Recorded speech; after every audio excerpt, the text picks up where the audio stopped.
A new alliance of local groups distributed over 100 meal boxes today. Good evening and thank you for joining us. I'm Phyllis Smith.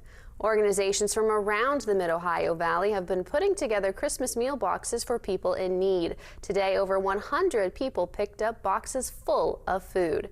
A new group called the Wood County Alliance handed out Christmas meal boxes at the Resiliency Center early this morning.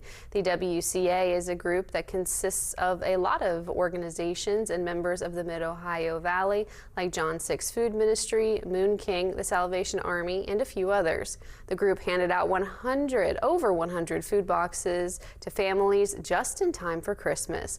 Hundreds of people helped with making the meal giveaway possible, according to Moon King. Every volunteer at the food drive thought it was successful. Jon Six, they will definitely do it again next year. Do you guys think it was successful? Yes, absolutely. Absolutely. Now, we've had a few bumps, like Steve Clay mentioned to me, because he does this at his church over in Ohio. When a car comes in to get food, tell them to put the car in park because people's feet get ran over. People are hanging inside their cars, putting boxes and turkeys and hams in their car.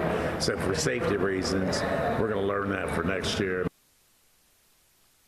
For more about this community-driven food drive, you can head over to our website at WTAP.com.